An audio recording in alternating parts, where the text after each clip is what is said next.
There is time for everything, if you ask me. A time to make money, a time to have fun, and of course, a time to talk real business.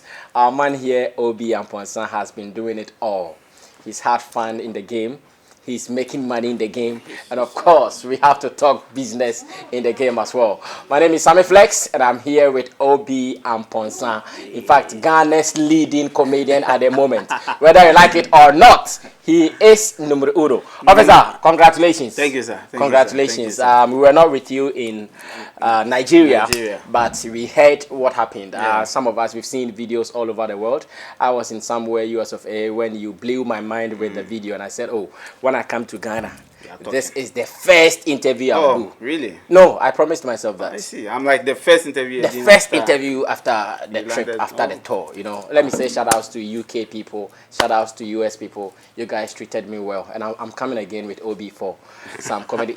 We were planning something like that. Record that again. No, but we started talking. I know. Yeah, I mean, something like that. It's been long overdue. You know what I'm saying? We have patrons in the States, UK, who would like to listen to Ghanaians do stand-up comedy. Exactly. But we haven't had the opportunity yet. So, I mean, it's a step in the right direction to have us on board to tour the States and Europe and all that. No, to happen. Sure.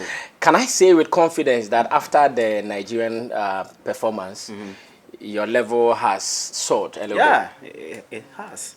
Because for that performance, it gave me a new insight to a different kind of audience. Okay. Yeah, being Ghanaian performing to generally a Nigerian crowd, you know, and this wasn't just a Nigerian crowd. This was a crowd that had foreigners too in it because on the bill, I mean, the show was Lord of the Rings Comedy Festival.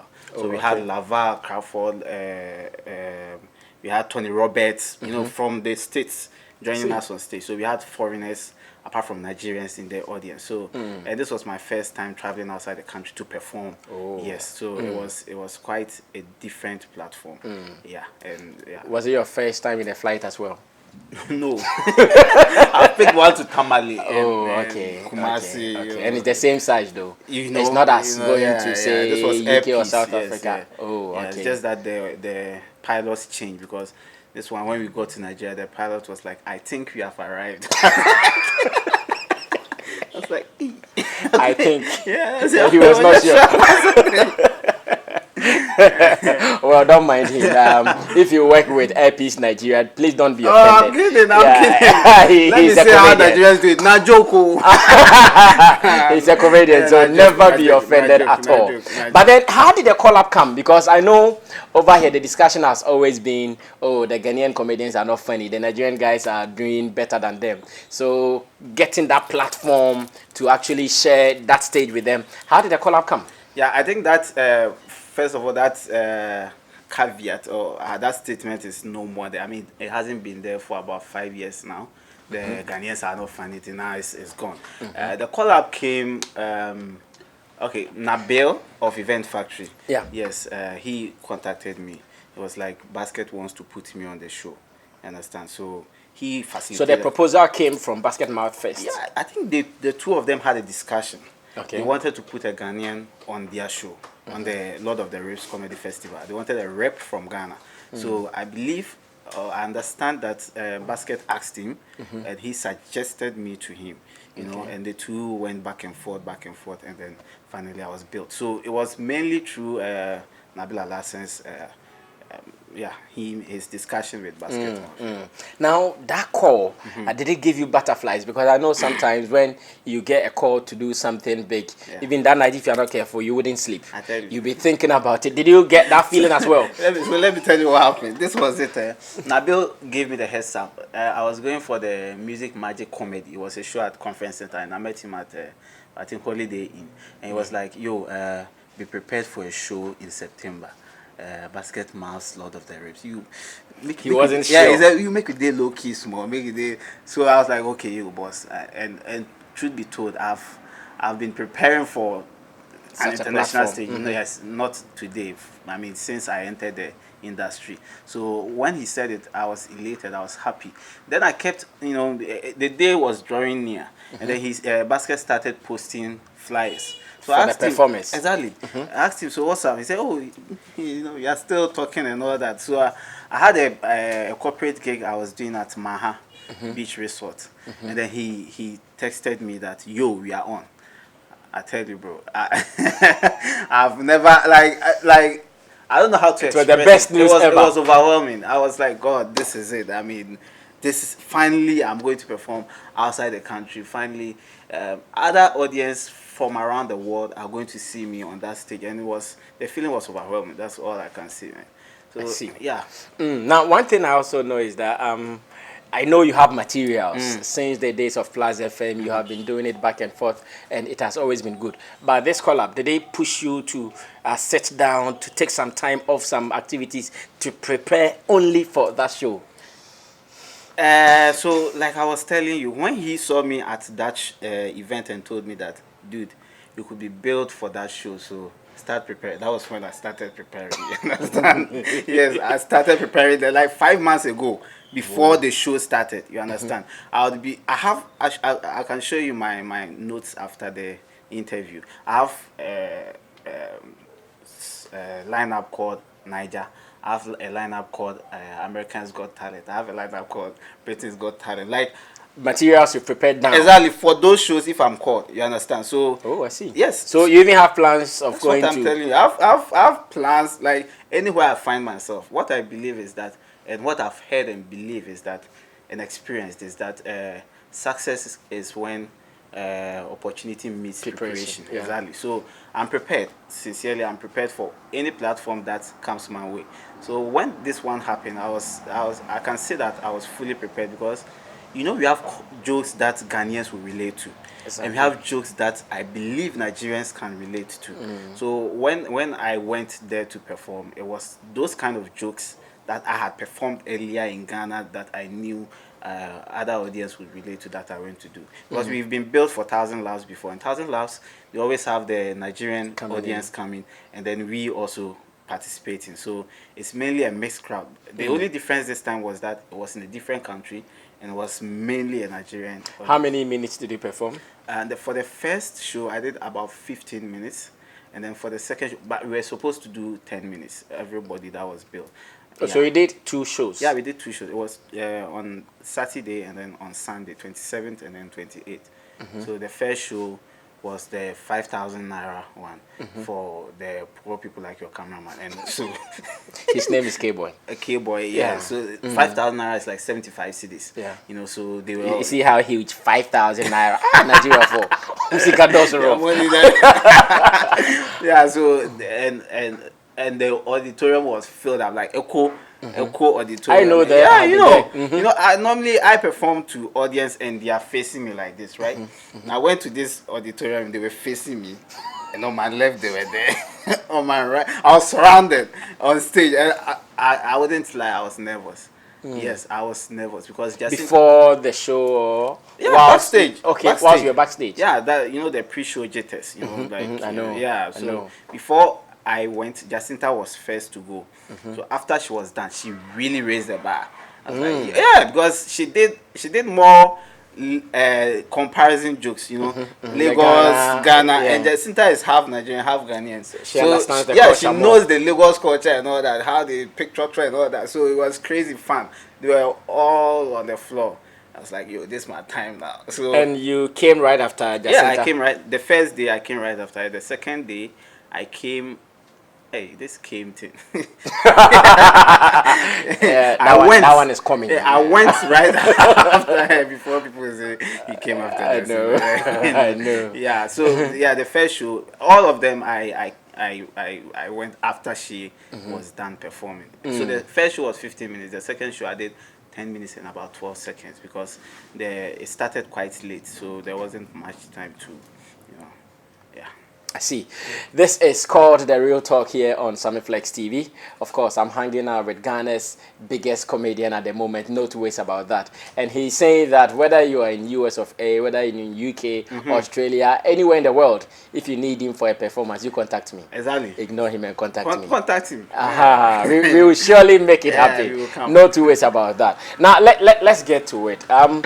When you got to Nigeria, did you see people recognizing you that, oh, are you OB, that kind of thing? I enjoyed that a lot when I went to USA and UK. But I'll be in a bar, for instance, we were in somewhere Bronx where some guys came. Oh, are you Sammy Flex? You've been watching you. Oh, really? Oh, man. Yeah, I'm a world star now. Oh, wow. That's quite an experience, man. Trust me. So, wow. were you also enjoying that maybe at the place? In Nigeria. The way. Nigeria airport, once you land, like everything is at a price. Everything is at a cost. Even if you want to you know what happened to me? No. I had before that show, I had not traveled outside the country before. I didn't know that you needed something called a yellow card. The yellow card, yeah. So I had to get the injection, and unfortunately for me, the lady refused to backdate it. So yeah, so when I got to Nigeria, right at the airport, the woman was like, "Bros, you stand here." I was like, "I'm just coming to do comedy." And then Jacinta wanted to say something. Oh, madam is a comedy. And the woman was like, "Imagine." Bros, bless me now. I was like, I'm not a pastor. Bless me. I mean, appreciate me. Like, so he wanted something, but I mean, I didn't have anything. But that was the experience at the airport. Nobody knew me there, sincerely. Nobody. And even at the concert before the performance? No. Except the guy picking me up. Oh, that's Obi in Jacinta. Then he picked us in the car. We went to eat. Then we went to our check-in. So after the performance, at least 10, 15, about 30 minutes performance put together, can you say Obi is now a household name in Nigeria comedy? At least when we are talking for about that stand-up front, or for that audience that came to see me, I mean, the love was incredible. I had Nigerians in my inbox on Instagram, on Twitter. I had new followers. I had people following me on Facebook. I had ladies' numbers. You know what I'm saying? Yeah. So it was. I know your taste too. So I know the ones bro, you go for. You know, the heavy load. You know my stuff. Yeah. So it was. And I had fellow comedians. I mean, after the show, okay, but Kasi came out of the audience. I didn't know he was there. He wasn't built to perform. So he came out to hug me. Like, and you know that. Like you've killed it, kind of. Bro, that was incredible. Man. And after everybody, I would save. And the senator, this is what really made my day. Senator texted me and said, bro, you guys have opened the way for Ghanaian comedians in Nigeria. And that was the most humbling response I'd ever gotten, man. That really. So what it means is that after Obi, after Jacinta, there will be collabs. I hear Lexi is going there. It's also going to Nigeria. Sunday, yeah. So basically, our performance there was so good that even after the show, the MC Ike Osaki Odua, he was like, "Yo, I think he was with Beats FM Nigeria. He was the former host of the Big Brother Africa. Yeah. It was like, yo, what are your plans like in October? You want to book you for a show after? So you can imagine how good the performance was. I believe it was God. It was God working through us, because before we went on stage, Jacinta and I were backstage nervous because we didn't know what to say, and we went on stage and the laugh was crazy. So I believe it was God using our efforts to shine the Ghana flag, and it was good. See, now let's talk real cash on real talk. I know one cry of our people, especially the comedians, have been that we are not getting enough from the people. Anytime they book us, they don't even pay us much. They are paying the Nigerian comedians higher than they pay us. What was the story this time around in terms of cash? Yeah, it was good. It was good. Yeah, it was. Dollars? Yeah, it was good. It was good. Bigger than every amount you received in Ghana? In Ghana, yeah. Because there's this NDA stuff, so I mean, I cannot disclose the full, but it was. Can it buy a saloon car? A saloon car? What's a saloon car? Any of the Uber Uber. It can buy something. It can buy something. It can buy Or you think you need about more collabs? You need some more. yeah, I mean that money is finished too. That's I mean. Oh, just this September. That's I mean that money. Obi, then these days you're more for people. Oh yeah. I mean I'm a breadwinner. You know. Oh, okay. Yeah, you know I'm like the breadwinner in my family now. Oh, you mean you buy bread every morning? Exactly. Oh, I Yeah, see. so More pressure on you. Yeah, and I'm an entrepreneur. But you would expect such collapse more than yeah. you guys get here. Yeah, because on the international front, the money is in dollars. You know, so that's good. In the Ghanaian front, is they pay us cedis, but I think they pay the others in dollars when they bring them. But us, they do it in cedis. You know, the cedis and dollar rates. You know, and this time huge around, disparity. you guys also enjoyed.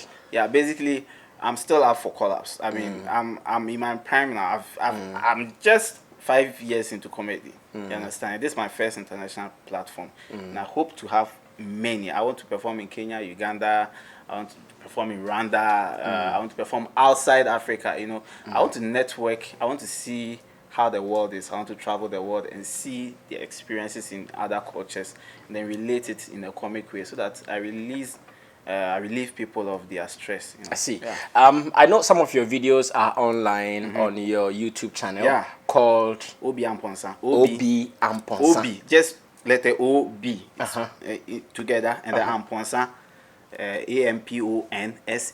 Obi Amponsah. Yes, in fact I have my performance from Nigeria there. Okay, so the performance we are talking about, it is even there now. Yeah, it is there. For those who have not seen it yet, to go check it out. Yes. Obi Amponsah. And don't forget to subscribe. Very important for the numbers. Now, Obi, let's talk about the next gig. In Ghana, I know some of your colleagues, they have their own comedy platforms. Yeah. Do we have something like that for Obi Amponsah yet? Yeah, in fact, during the time we were doing the press conference for Easter Comedy Show, Arnold asked me that. He asked me what are my plans for the future, and I was like, I'm ready to host my first special, you know, one-man special. As a comedian, that cements your foundation in the comedy industry. You know, like, I'm ready. If you're a comedian, you have to be able to do about 45 to 1 hour of comedy and get people laughing, you understand? And so that is my next project. It's called The Voices in My Head. So basically I come and then I talk to you about stuff going on in my head. And it's happening on the 5th of December 2019. This is going to be the maiden edition. Yeah, this is the maiden edition. It's on a Thursday, because the next day is Friday, which is a holiday, Farmers Day. Yeah, so I mean, everybody should, because it's happening at the Snap Cinemas at the new AMA building at the Tema Station. Yeah. You know, thereabout. There's a huge parking space for those of you who drive cars, and there's a huge walking space for those of you who walk. So, very important. Yes. Yeah, especially those with the natural golf too. Yeah. Gorilla legs. Gorilla legs.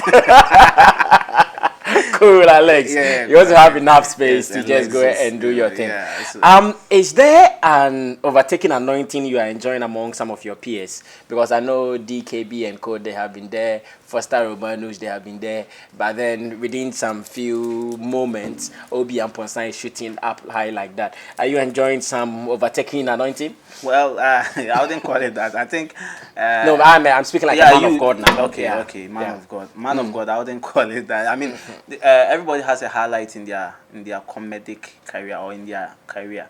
I believe life is not a competition. Yes, that is what I believe, because I've had my flops. I've had my bad moments, right? Yeah, I know. I mean, even on radio we had one some time ago. Yeah, so I mean, but during those times they were others shining. You understand? So God has a plan for everybody, and if I'm ever in a competition, it's with myself to be a better person, to be a better comedian. So, well, it's not an overtaking anointing. Yeah, the plan is to get to a place, and I'm focused on getting there. Whoever wants to join, or whoever is there already, I'm joining the person. But whoever wants to join and tag along as we move, I mean, that's fine. But it's not like a competition. I mean, the world is huge. There's enough space for every bird in the sky. I see. It's been long Obi Amponsah wrote any examination, but then let's see if we can do some exams small before we wrap up the whole shoot here on Sammy Flex TV, a small one. Who would be your favorite comedian in Africa? Africa. Augustine Dennis. Our own Augustine Yeah, Dennis. yeah. I'm talking Africa. Yeah, I mean, he's African. Yeah, Augustine Dennis. Why Augustine Dennis? Because I'm yet to see Augustine Dennis also staging those international shows like the ones you were Yeah, invited but to. So yeah. how then is he your best in Africa? You had an answer for me. No, I don't have an answer. I want you to convince me.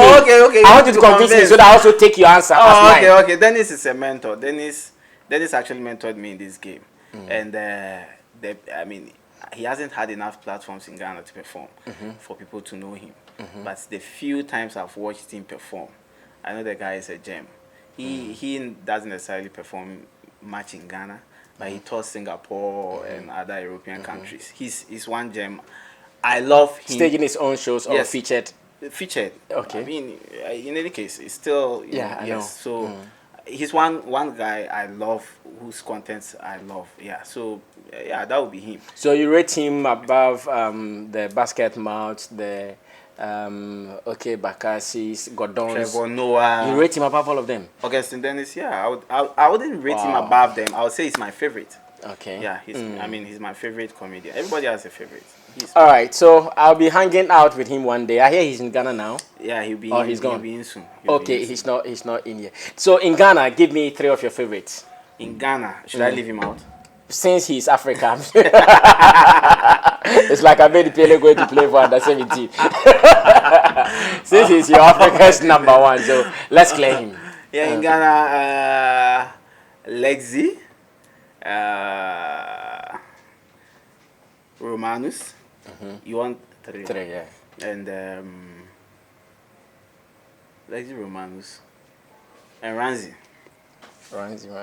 Yeah, there's one young upcoming guy. He's really working hard. So, Hey. yeah. You keep swerving me with some expected names. I know. You keep swerving me with some expected names. Okay, what are your 3? Let me interview Sammy. What are your 3 favorite comedians? Oh, they are the loud names that I can talk about. Okay. The DKBs, the Foster Romanus, the one who is not a musician. What's his name? Oscar. David Oscar. And I think I can also mention yourself, Lexi, and again Augustine Dennis as well. Oh, okay. But you didn't bring some names. No, I mentioned. I mean, those are Lexi. Lexi is incredible. Lexi is good. Lexi is good. Romanus is awesome.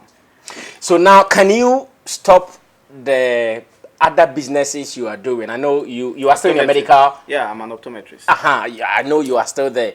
Can you now, after the exposure in Nigeria, say you can put all those things aside, just as your colleagues in Nigeria are doing it full time? Can you now hit your chest to say you also want to go full time comedy? I'm looking at a few things. It's a shaky ground. It's not a level ground. It's shaky. When you get when you have an assured salary, it's different from when you have a seasonal salary. Because it's almost always seasons. But if you have a schedule like from January to December, these are the shows I'm playing. This is the money I'm going to get from all this, and I'd have to travel outside and all that. So I wouldn't have enough time to practice. Then I would know that I can leave my job full time. But I mean, once it hasn't happened yet, I'll just still hold on a while. Okay. Yeah. So you still combine. Yeah, I'll try. The I try comedy to combine thing. comedy and optometry. That is very, very important. And recently, I met one lady who I consider as the oldest comedian, comedian in Ghana. She said, for you guys to really look funny and sound funny, you guys have to start dressing like the days of old, when in Commodore and Bobo Kala, they used to put on those things. Did you guys take their advice? No. You won't take it? No, I mean, I think that's her opinion, but from where I am standing, I think she needs a little bit of education on the types of comedy we have, because what she was advising was the slapstick kind of comedy, where you wear big watch, look funny, than sound funny. You understand? Ours is stand-up comedy. It's a genre. I'm an observational comics, and then maybe somebody will look at it and then bat an eye. I would look at it and observe something about it to make fun of it. You understand? So I don't necessarily have to dress and look funny for people to laugh. I didn't dress and look funny. I mean, I had my finest tailored dress on the night. The first night was from Sewa, a local designer. I looked so good. The next one was by Good Label Apparel, and they were all finely tailored. You know, you need to look responsible. You need to look. People need to accept your looks, not necessarily because you need to look funny. Yeah. So slapstick. What she was suggesting was that we go back to the slapstick comedy, and we still have people doing it. You know, they do this kwakwa and all those stuff. We have those people. Yeah. Ours is not like that, and we cannot all be slapstick comedians. You understand? Ghanaians are vibing with our stuff. The one we do, the one we stand up, dress, so your suit and tie, and still yes. So there's no need going back to that stuff. If there are people who enjoy that and would pay to go to the concert parties and all that, they would pay and go. Understand? And we also have people patronizing our stuff.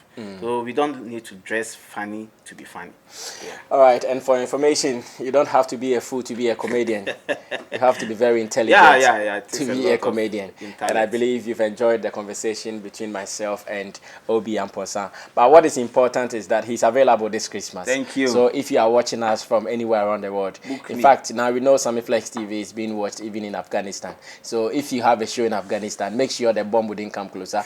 And just build our man and let's do it. Some social media handles to share with the people. Book me. Yeah, let them book you more. Obi Amponsah on every social media network. So on Twitter is Obi Amponsah _ on Twitter. this is one of the most important parts. Please let me take the boom mic. The omnidirectional mic. According to the man. Yeah, according to my man. So on Twitter is Obi Amponsah _ the Obi Amponsah together and then _ and then on Instagram is Obi _ Amponsah. On Facebook is Obi Amponsah comedian Obi. Please check me out, and if you need, can I put my number out? Yeah. If you need to contact me or book me, tell K-Boy to slap it on. Exactly. Yeah, K-Boy. So be slapping it. Let it be crawling under the. Exactly. Yeah, but still I'll say 0504 690 629 050. For video, what kind of so for be wrong. And yes, say. Also for now number I say and I say 02400 and I'm say also numbers the old bar yenka 0 and I say any matter 024 number now the ankasa de say say me the opoku mensa and I spell I say 0 p 0 Oh my goodness. My number is 0504 690 629. Ghanaians, everybody, contact Sammy. Yeah. Let's do a show together. I love you. Do you believe in a comedian having a manager? Yeah, I do. But the manager should have enough to invest in the comedian. I mean, we can't all be broke houseless. You know? Yeah. So don't come and just enjoy the film. Yeah, you know. I'm the manager of Obi. You know what she suit. Yo, I say, how Wow, so this is it. My first ever interview after the UK-US tour. And I wanted it to be this man. I have a story with him, or history rather. Yeah, I have a rich history with this guy. And we'll make sure it keeps going, it never dies. Thank you so much for being part of this show. Thanks to my production team led by K-Boy Multimedia. And of course, we have been enjoying our Verna water like that. Verna, if you need a brand ambassador, you know where to go. Yeah, Charlie, don't joke with it. Yeah, I'm serious with it. Yeah, so talk to them. They are watching. Hello, Verna. Let me, Charlie, zoom me again. They advert. We ain't now on them, so now I feel.